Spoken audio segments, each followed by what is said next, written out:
Cette candidature était évidente depuis le début, c'est-à-dire depuis le moment où il a été élu président, sauf catastrophe qui, heureusement pour lui et pour le pays, ne s'est pas produite.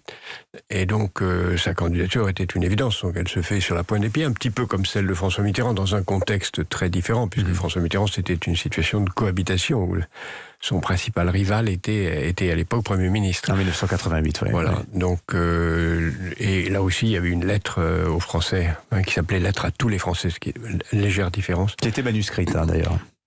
Non, le titre était manuscrit, mais oui. le texte était imprimé. Alors, nous sommes à 37 jours du premier tour, Jacques Attali. L'agenda du président, quand on le regarde, il est largement accaparé par ses obligations présidentielles. Il y a notamment ce sommet européen la semaine prochaine à Versailles. Et c'est un candidat, par ailleurs, qui est sans programme. Au mieux, quelques grandes orientations dans sa lettre. C'est quand même un petit peu fâcheux. Vous vous êtes exprimé sur votre blog pour dire cette campagne va être très courte, va être trop courte et sans doute très pauvre. J'ai pas employé ce mot. Oui, c'est vrai, c'est moi qui le dis ça. Non, ça fait plus d'un an maintenant que je dis qu'on manque de programme dans cette campagne.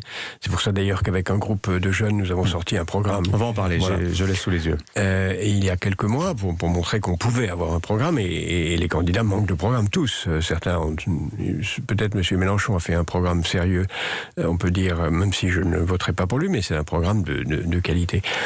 Les autres, ça c'est très flou et très léger, et l'actuel président, je pense qu'il a fait ce qu'il pouvait en n'étant pas candidat pour esquisser un programme. D'ailleurs, ça a été dit par un de vos commentateurs tout à l'heure. Par Nicolas Bétou, qui disait effectivement, il y a un calendrier de réforme qui est annoncé depuis 6 mois. Là. Sur tous les sujets. Donc, et sur une décennie, voire plus. Voilà, c'est normal. Un président de la République, il est en charge du pays aussi longtemps qu'il est en charge du pays. Là, il sera peut-être en charge pour 50 plus. Il est donc normal qu'il présente des réformes.